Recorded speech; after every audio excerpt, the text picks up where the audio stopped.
Well, good afternoon, everyone. A very warm welcome to members of the Ovie Brume Foundation, distinguished guest, and our special guest today, Mr. Aigboje Aig-Imoukhuede, who has joined us today to talk about his recently published book, Leaving the Tarmac, Buying a Bank in Africa.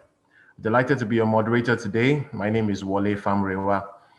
Now, before we move on, if you do have any questions for Aigboje or if you wish to comment on anything raised during the session today, please use the Q&A field, uh, which you should be able to find to the bottom of your screen on the platform.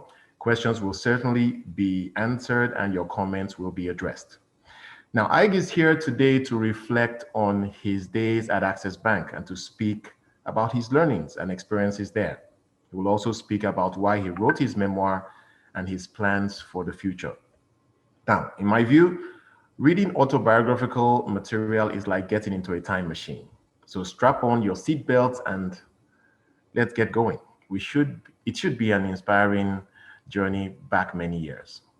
So a brief introduction, in case you didn't know, Mr. Aigboje Aig-Imoukhuede is the former group managing director at Access Bank, and he's now the chairman of Coronation Capital. He's also co-founder of the Aig-Imoukhuede Foundation, which is committed to building a better Nigeria, one that provides an environment that is enabling for entrepreneurship, for investment, and for growth.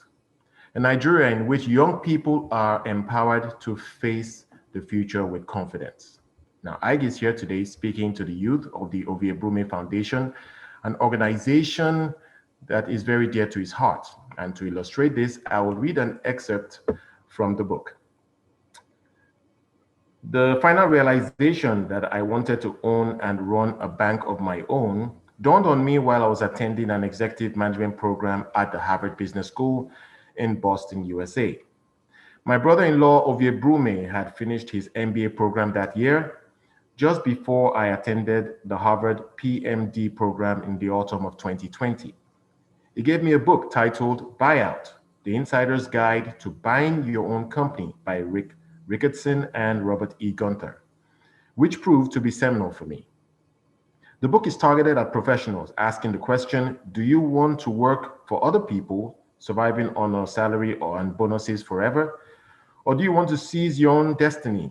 If so, then this is the way to do it. So by recommending Buyout to Aig, Ovie Brume played a crucial role in the Access Bank story.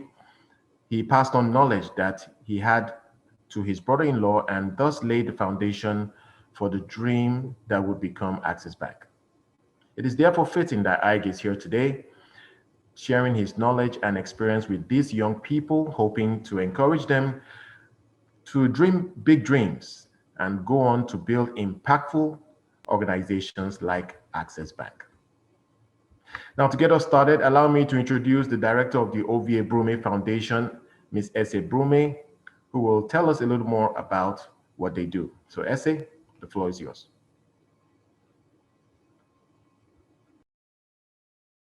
And thank you, Aig, for joining us this afternoon. The Ovie Brume Foundation was established in 2003 in memory of my late brother, Ovie Brume, who is also Aigboje's brother-in-law. So Ovie was a very loving, generous person. So what we did is that upon his death, we decided to base a youth center foundation on his vision of a society in which all youths are educated and empowered.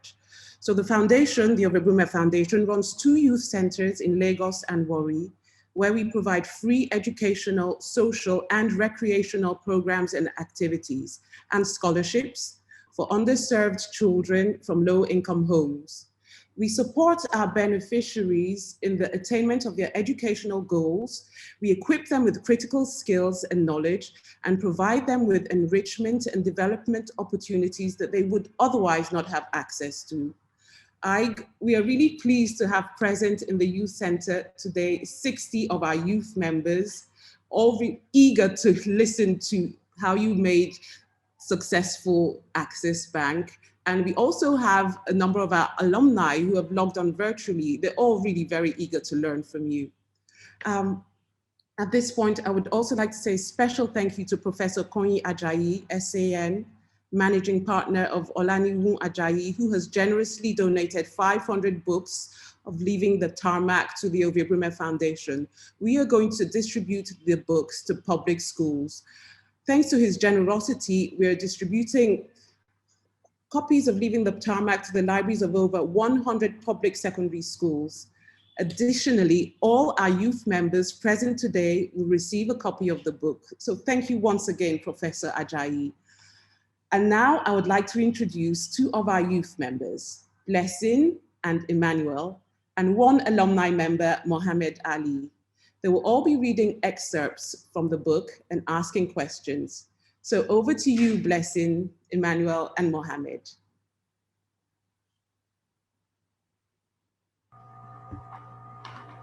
Good afternoon, sir. My name is Blessing Otubo, and it's an honor to speak with you today. Congratulations on the launch of your book. So please allow me to read a brief excerpt from chapter 1 of your book. I read from page 17. At the age of 10, I was privileged to attend one of Nigeria's elite unity secondary schools, the Federal Government College, Kaduna, which was 1,000 kilometers by road from Lagos. The two popular means of travel at the time for school children were trains or commercial aeroplanes. Apart from my maiden journey to Kaduna to attend the school for the first time, and another occasion when my mother was attending a National Council of Women's Society event in Kaduna, which happened to coincide with my travel date. On all my journeys to and from school, I was unaccompanied. On this particular occasion, I was flying alone to Lagos, just me and my small suitcase sitting in the departure lounge, waiting nervously for my flight to be called. I was flying Nigeria Airways, then the only way to fly commercially within Nigeria. The airline was a bloated state-owned monopoly that personified all that was bad about government running a business. It was bureaucratic, corrupt, and provided an atrociously poor level of service. Getting on board a flight required connections with the ground staff, and a confirmed ticket never guaranteed you a seat on the plane. But in my innocence, I did not know how it all worked. When the airport staff announced that the plane was ready for boarding, there was suddenly a mad scramble as more experienced passengers leapt to their feet and dashed out to get on board. As I struggled towards the plane with my suitcase, I was elbowed out of the way by many people much bigger and stronger than me. By the time I reached the bottom of the stairs to the plane, the door at the top had been slammed shut, all the seats having been filled. As I stood with my suitcase, watching the plane take off without me, tears streamed down my face, and I vowed that never again would I be left behind on the tarmac, while everyone else was flying off. Sir, can you please explain how this event described in the passage has shaped your life and your work? And what lesson can we young people learn from this? Thank you, sir. Thank you, Blessing. Thank you for your question. And before I proceed to respond to your excellent question, I have to thank the Ovie Brume Foundation for putting this together. An opportunity for me to speak to the youth of the foundation, young men and women, and share thoughts, hear what you feel about the book. If you don't like it at all, let me know. And if you like it, even better. Let me also say thank you to Professor Ajayi, for this marvelous donation of 500 books to the foundation, and the fact that the foundation is in turn distributing the books to, I think, schools. The interesting thing about leaving the tarmac is that all the profits that go to me are being channeled to the Adopt a Healthcare Center non-profit initiative. So everything that we're doing, including the stuff that the Ovie Brume Foundation is doing today, is for good and is for humanity without profits attached to it. And in a sense, that was the Ovie I knew. I mean, Ovie spent so much time thinking and worrying about the next generation, his generation and the next generation to come in Nigeria, and what opportunities would young men and women in Nigeria have to really show their talent. And the work of the foundation is indeed very powerful and very needed. So your question is, okay, fine. Here I was, young adolescent Nigerian, and I go through this experience, and the question really for me is, how does a young man or woman at any age take life's experiences and turn them into opportunities for growth and opportunities for making an impact on others? The most important period, I think, in the life of any individual is the period of transition from adolescence to adulthood. That occurs somewhere between the ages of 7 roundabout to the ages of 21. And for most people in life, those experiences have the most profound impact on them. I remember the story of Muhammad Ali. Muhammad Ali won a gold medal at the age of 18. I think light heavyweight Olympic gold medal, fighting for the United States of America. And after he came back, his name was Cassius Clay then. After he came back from the Olympics, one of the first things he did, was proudly as an American to go into buy himself, I think, a pie or get a coffee in a coffee shop at home in Louisville. And, at that time you had segregation and really established racism in parts of the US. And he was refused a coffee. And I fought for you. I went to the Olympics and I boxed for my country.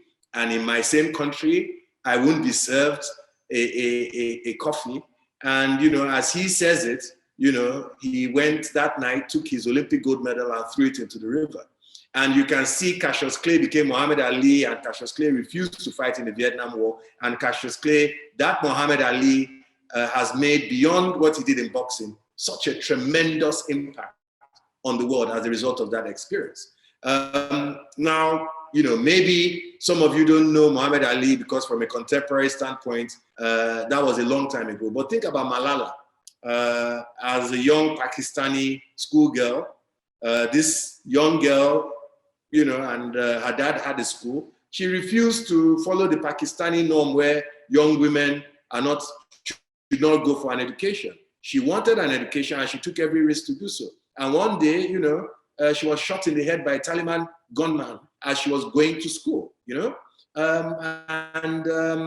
would imagine that perhaps in the trauma of it all, this is somebody who's done so much and she could give up at that point. But, that experience, she vowed that it wouldn't get her down and she wouldn't bow to this extremist thinking. And, she got better. And I remember watching her as part of her advocacy speaking to the UN. It will never leave me. She became an advocate, a very powerful advocate for young women's education and the rights of young women to educate themselves. She made this famous speech at the United Nations. So the lesson you can take from these stories and my story is that your formative experiences should never be wasted. However, even ugly that experience, may be, whether they are good, whether they are bad, they are ugly, use it to form a response. Use it to form a response to that experience that you can use to define your life. For me, my experience in the Kaduna airport left me determined never to be left on the tarmac. But more importantly, it's not really even about me. For me, that experience, I said Nigeria itself should not be left on the tarmac. And we'll be talking about that, I guess, during the course of this conversation. But Blessing, thank you for that question. Yes, thank you very much. And next up is Emmanuel. So Emmanuel, over to you. Good afternoon, sir. My name is Emmanuel, and I am also honored to be speaking with you. From reading the book, it is clear that you did not go solo on your journey to buying and running the bank. Mr. Herbert Wigway, your friend and right-hand man, was with you throughout, and you clearly trusted each other. This is not a typical story. Can there really be friendship in business? And how would you advise young people to pick the right friend? Thank you, sir. Thank you, Emmanuel. I'm laughing. I like the way you asked the question. You know, and with such candor, can there really be friendship in business? You know, people have asked me that question. Many people, and I guess they've also asked Herbert. In fact, they've asked us both the question together. The question comes about just the general concept of friendship, the concept of partnership. Many times, actually, the question is challenge of Herbert and I as friends. How long will it last? And they've been doing this since 2002, and this is now 2021. And I guess I pray that maybe in 2050, they'll still be asking the same question, how long can this last? But anyway, I understand where they're coming from. Many stories that you hear about friends going into business are negative. There are also many stories that are positive. But of course, I mean, in the world we are, the positive story is never the juicy story. It's always the bad and negative story that gets attention. For me, I have seen friendships survive partnership. I have seen it close up. I've witnessed it, and I've also read about it. But more importantly, I have lived it. A good part of my career was influenced by Fola Adeola and Tai Aderinku.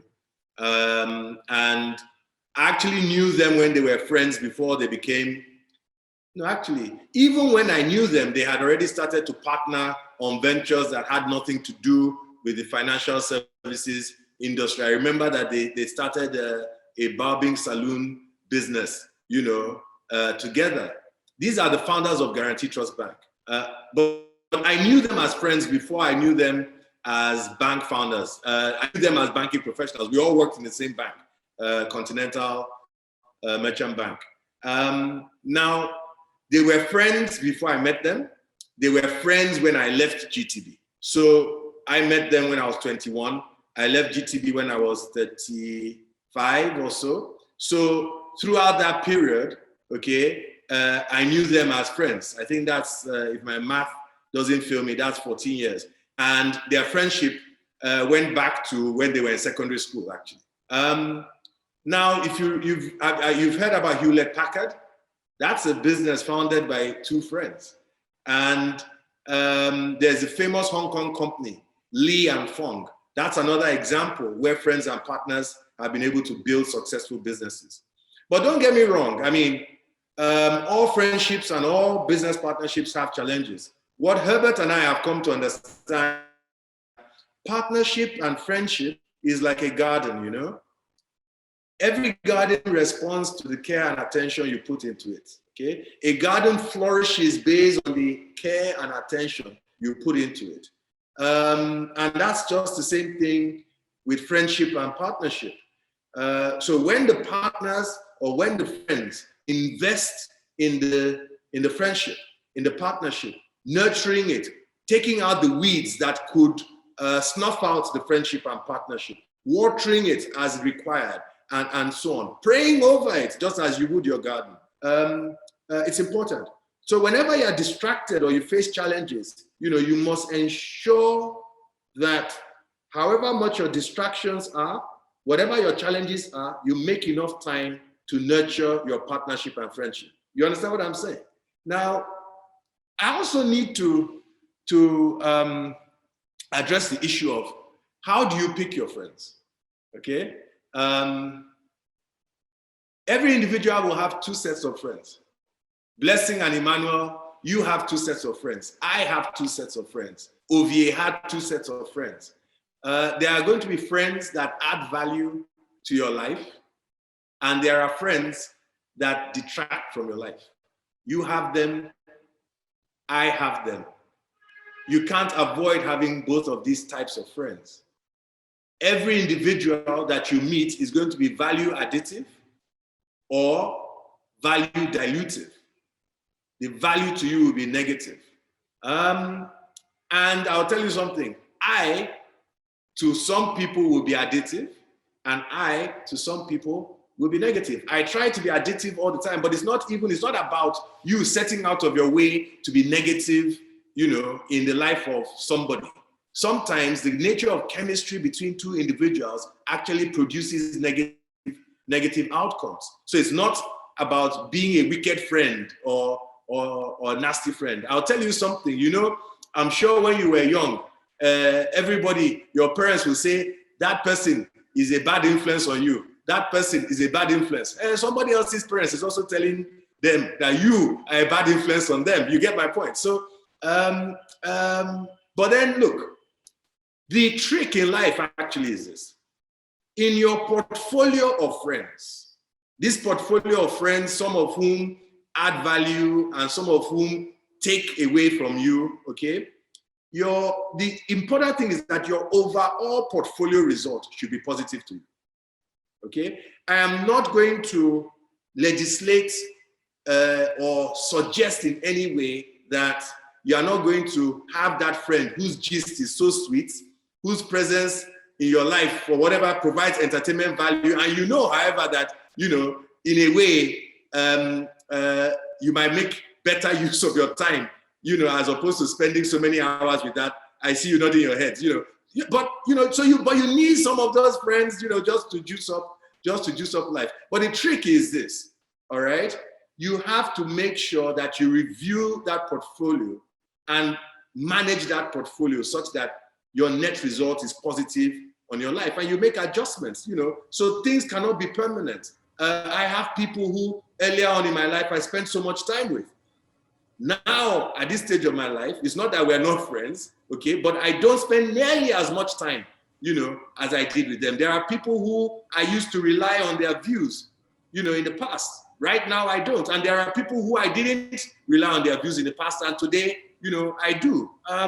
So you have to learn to spend less time with your friends who are bad for you and more time with your friends, who are good for you, and overall add value to your life. I hope that was useful. I see them nodding. I think it was certainly useful as you reflect on relationships there. Thank you so much, Aig.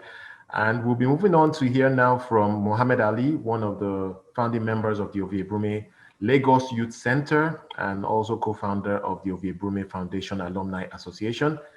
So Mohammed, it's over to you. Good afternoon, sir. My name is Mohammed Ali, and I'm an alumni member of the Ovie Brume Youth Center. I'm deeply honored to be speaking with you today. I'm going to read a short extract from page 28 of your book. Muhammad Ali, I didn't know I was going to be speaking to a Muhammad Ali. I just mentioned Muhammad Ali, but please speak loudly into the camera. All right, can you hear me now? Yes, I can. Okay, let me start over again. My name is Mohammed Ali. I'm an alumni member of the Ovie Brume Youth Center. I'm deeply honored to be speaking with you today. I'm going to read a short extract from page 28 of your book.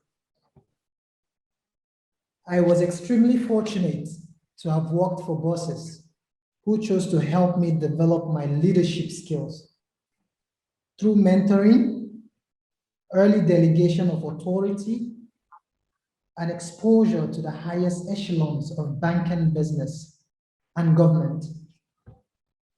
Sir, mentorship and the critical importance of instilling good values in young people is a recurring theme in your book. You yourself benefited from being mentored And personally, the mentoring and I support I've received during my time at the Ovie Brume Foundation changed my life.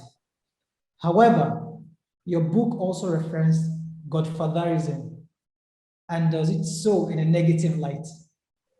Can you explain the difference between mentoring and Godfatherism and how you would advise young individuals like myself to find a mentor like you? Thank you, Mohammed. Look, the term, when I use the term Godfather in my book, I am describing a type of player in Nigerian or African society.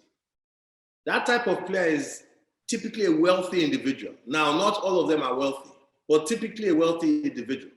But what is common to all of them is that they have significant influence, okay? They have significant influence over the affairs of Nigerian or African society. The word is the political economy of Nigeria or Africa. You know, they have a larger than life role, you know. You find that in an underdeveloped society, and I'm talking about economically, socially, and politically, where there is a weak rule of law, an individual like this, okay, can become like and I use the God is a small g, almost a God in the life of the citizens of that country, you know? And they are all over, they were there when I was growing up and they are still there now, okay?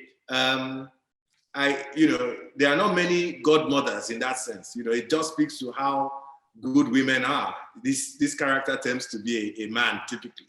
Now, look, listen. I'm not saying here that the Godfather is a bad person or the Godfather actually set out to become a Godfather. Some do, but it actually comes from the fact that the state is unable to play its role, okay, in the lives of its citizens. A state is meant to do four things for its citizens. One, provide education, at least up to tertiary level. Provide health at an affordable price.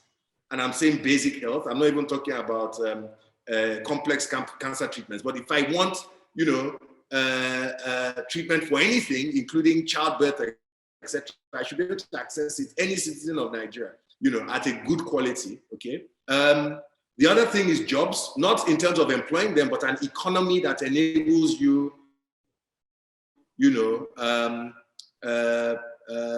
pursue work, okay? And then the final thing, of course, is rule of law, order, security of life and property. Now, when the state fails to do this, citizens then look for alternatives to the state. And therefore, this Godfather becomes larger than life because that is who you turn to for these things.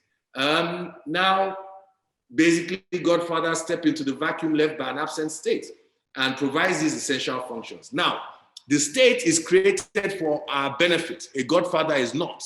The state has a constitution that determines how leaders are meant to act. A Godfather doesn't have a constitution and wasn't elected or appointed. And so therefore, the challenge with Godfathers is that they are not regulated and they can do strange things. And then they can become very bad for the system, particularly when they use their role for the benefits, for their own benefit, but to the detriment of the larger society. So what I'm saying in that sense is that a Godfather can be a mentor and a Godfather can be a good person. But any country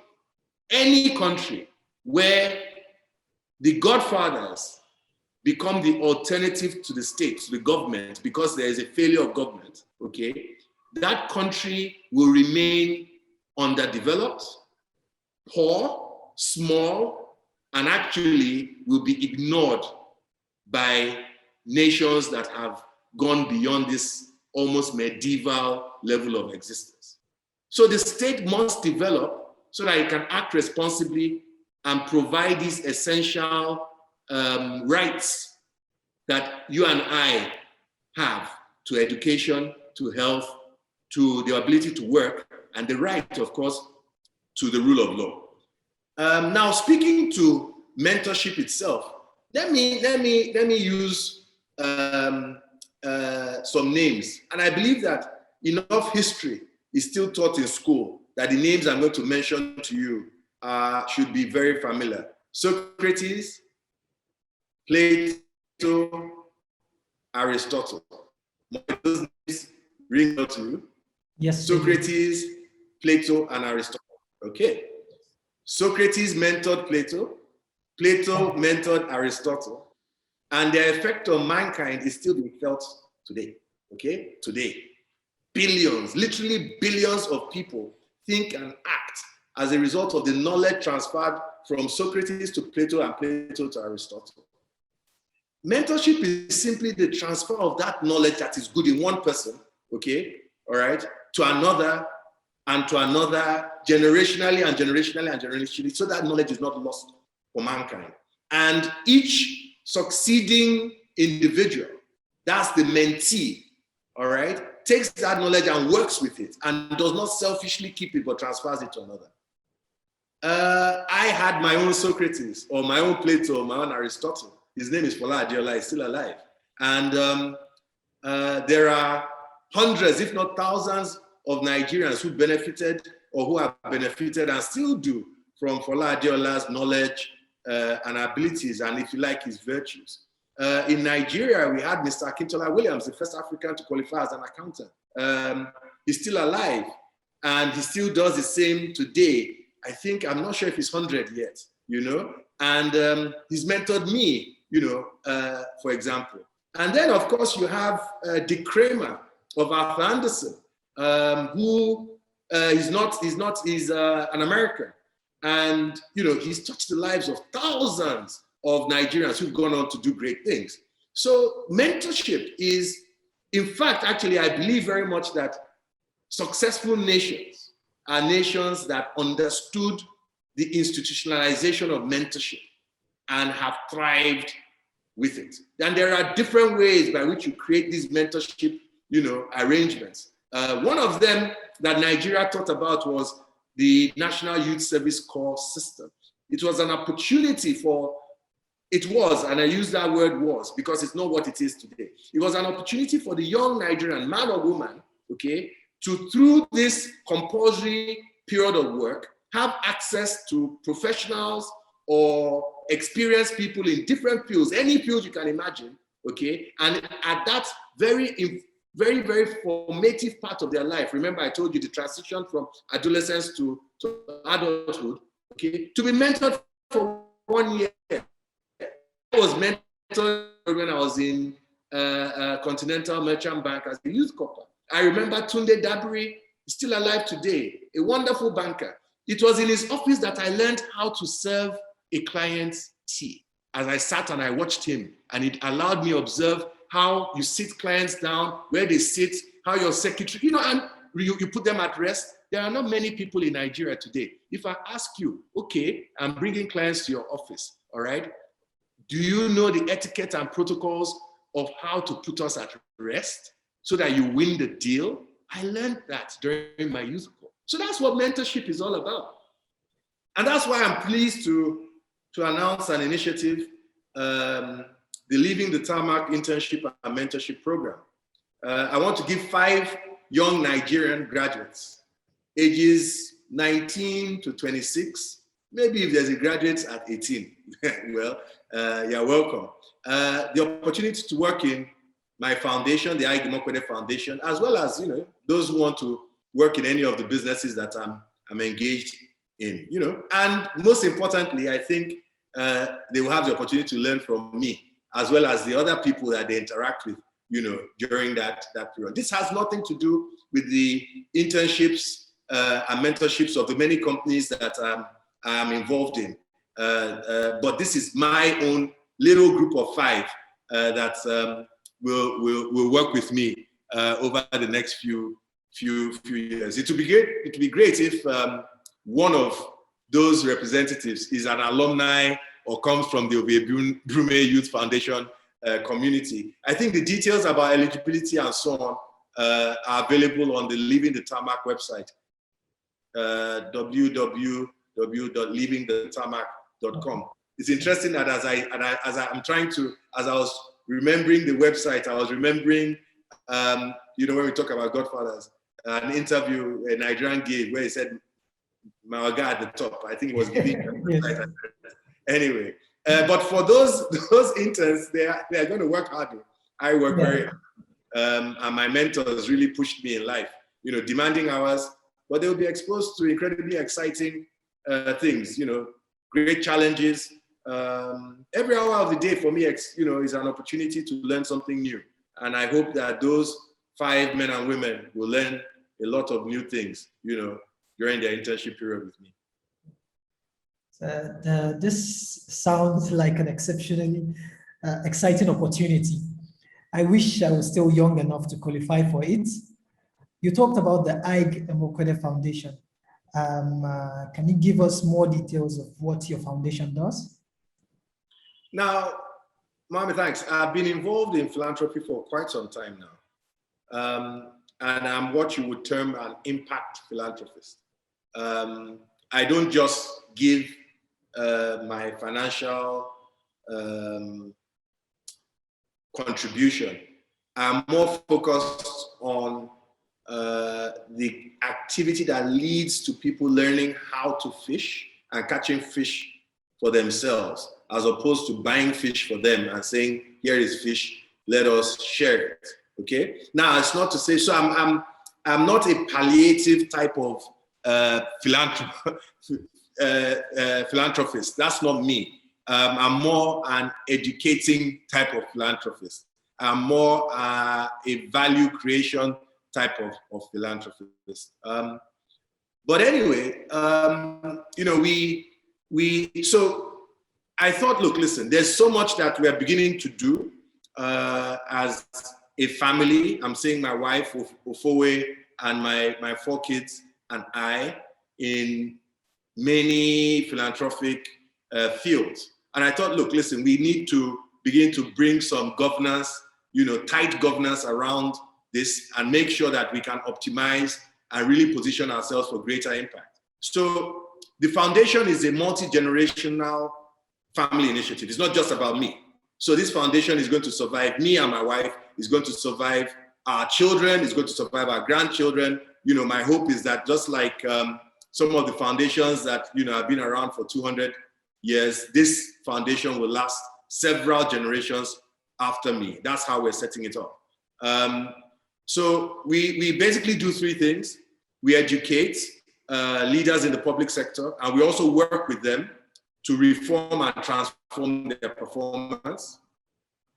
We improve the quality of and access, to basic healthcare, and we collaborate with like-minded partners who have similar objectives, to seek for Nigeria's, transformation.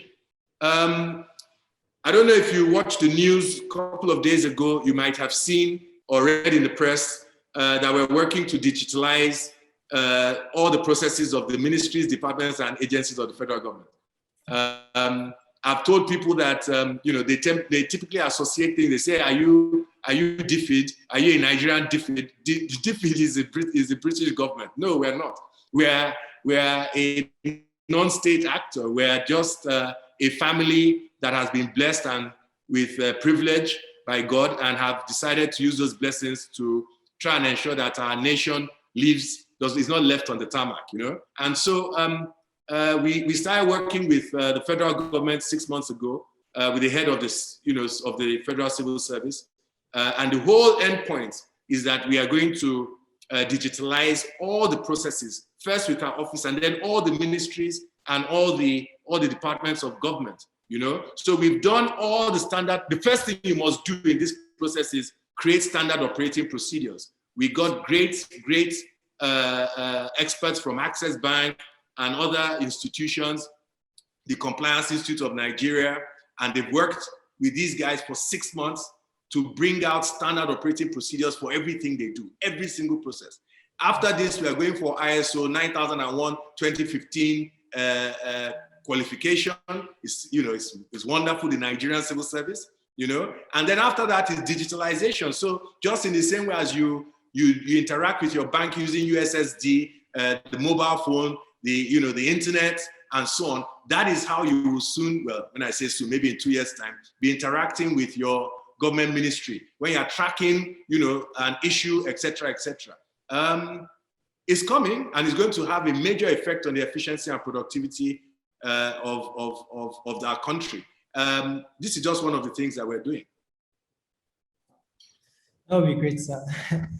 Thank you so much. Thank you very much for the excellent work you are doing to make our country better. And for example, what you've provided young people like myself, both present physically and virtually. It has been an honor talking with you. Thank you so much, Aigboje. Thank you, Mohammed. Thank you very much.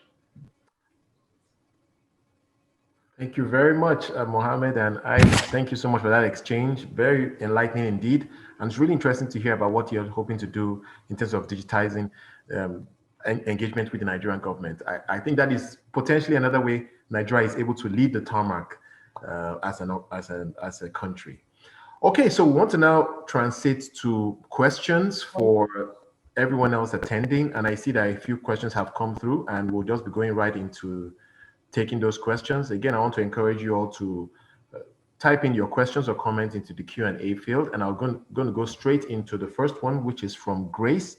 So Grace is saying, congratulations, Aig. How much is your book, and how do we get an autographed copy here in Washington? So we do have some people joining us bright and early from the US.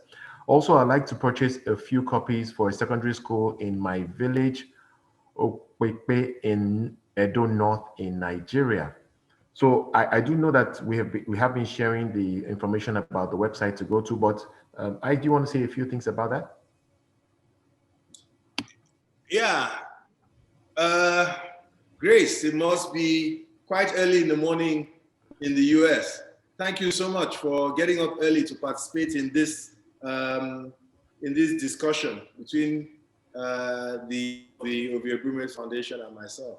I don't know Grace, but you've touched me. I mean, by just the fact that you've made this effort. You've touched me even more by your offer to buy books, or your willingness to buy books. I think the price in Nigeria is 5,000 to 9,000, 5,000 naira in soft copy. I mean, the ones, not the hardbacks, and I think 9,000 naira in the hardback.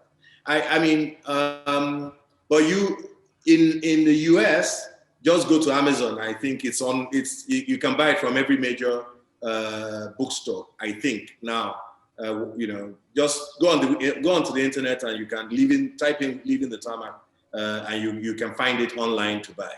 But in Nigeria, what we tried to do was set up an arrangement whereby I'm trying to use this book actually to show that the Nigerian writer can publish a book and overcome the intellectual property challenges that exist in Nigeria.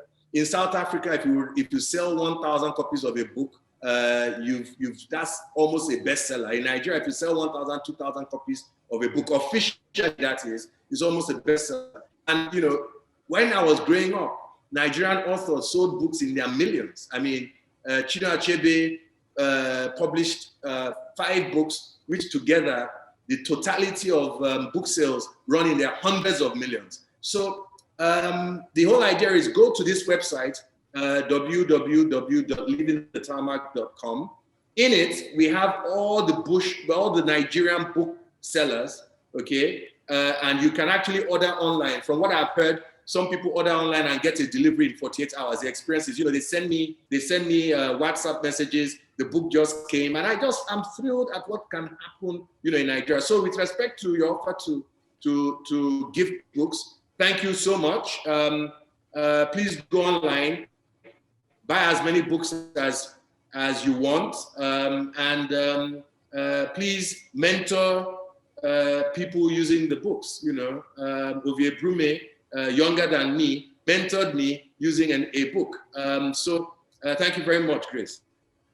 Yes, thank you so much, Aig. So leavingthetarmac.com is the website. You can find more information there. All right, we have an interesting question here from Ahmed Nasser. And from the caption here, I believe the name of her company is Nasco Grills. She says she's also, this person says he's an alumni of the Ovie Brume Foundation. He says, I'm a chef and I own a quick service restaurant. Please, what are the points to look out for when going into partnership in this part of the world? So another question around partnership and relationships for you, Ike. Okay, did you say he's a chef? Yes, he is a chef and he owns a quick service restaurant.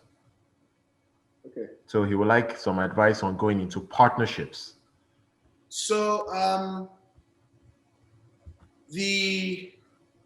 Ahmed, I think it's Ahmed Yes, Nasser. Ahmed Nasser. Thanks for the question. You know, I remember when I was a banker, you know, reasonably early in my career, there were a number of Nigerians who went into what are fast foods, let's use that term, and I was their account officer, or their account officers reported to me. So I kind of can empathize with your question around partnership. And I remember one successful one in particular who did so well, okay, starting with a stall in Surulere, all right? He almost became a millionaire back then. If not, I think he did actually. When I'm talking about back then, I'm talking about 1993. So a millionaire then would probably be worth, well, many, if you imagine that there has been about 10 devaluations since then, you know, will probably be worth maybe $10 million now, okay? And this is somebody who started with, you know, a stall, just a stall in Surulere, out on the street, okay? Now, the reason why I mentioned this actually is that their partnership challenge was that he chose to partner with his family members, and it didn't work out, actually, interestingly. And it led to a major disagreement amongst them. So how do you pick a partner in such a business? The first question I would ask is, do you need a partner? So I don't think it's about picking a partner. It's about being clear what stakeholders are required to make your business successful, okay? And you could need people who are going to provide you finance. You could need people who are going to provide you, when I say finance, I mean capital. You could need people who have a great marketing sense, okay, to help you market your product and so on. Now, when you look at these different stakeholders, you are going to determine which of these stakeholders am I going to have an intense relationship with that I would call a partner. Okay, so don't go searching for a partner. Search for stakeholders who are key to you and determine which of those stakeholders you want to partner with. And if you want to engage a bit more, feel free to send me an email through the foundation. They will forward it, and I'll give you any answer from my perspective. I hope they are useful. Thank you. Thank you so much, Ike. And I do believe the team would be providing that email address maybe in the chat field so that they can get in touch. Thank you so much for offering to share your knowledge and experience. All right. And by the way, Grace, who asked the question earlier from Washington, asked me to mention her son name, Aigboje. I don't know if that rings a bell, but the person insists that I mentioned the surname, Grace Aigboje. Oh, okay. All right. Oh, her surname, you mean? I thought you said her son's name. Okay. No, all right. surname, yes. Okay. All right, let's move on. We do have all right.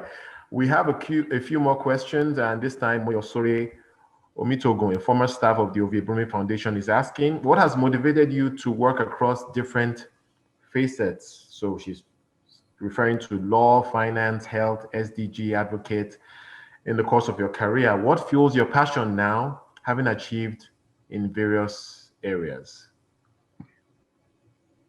Did you say that was Modupe? Moyosore. Okay. So, Moyosori, thank you for that question. Well, okay.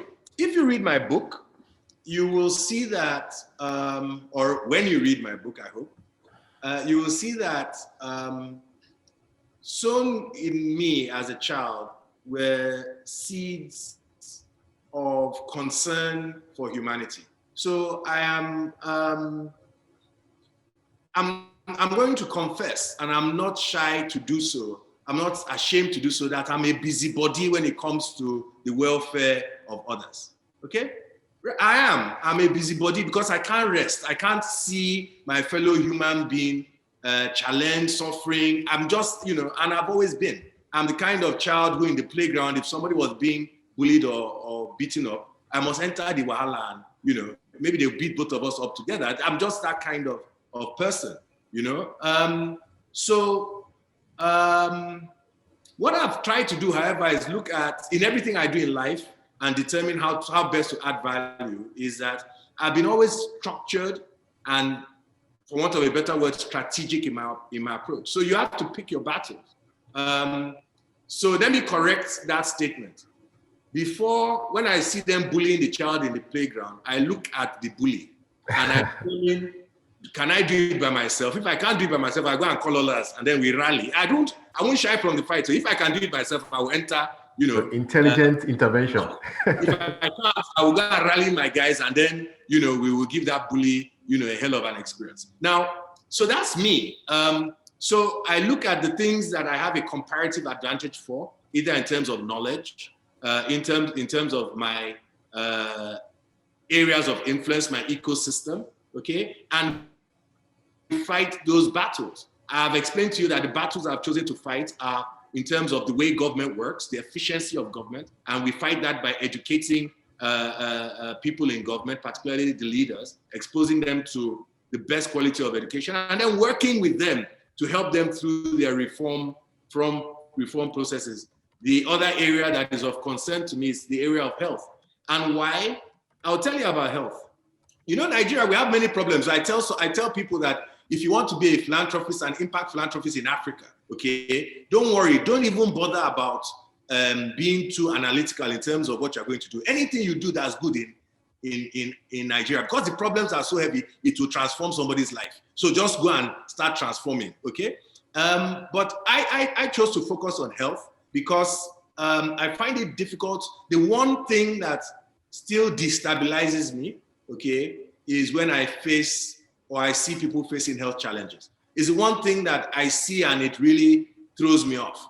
And so that is why in the myriad of issues that we have to address, in Nigeria, after governance, which I think is the most important, the next was health. So that describes my triple bottom line involvement. Of course, let me tell you something very important. When they talk about philanthropy and you talk about being a good citizen, there are three things you talk about: people, the planet, and profits. People, which is you and I; the planet, which is the environment within which we work; and profits. You know why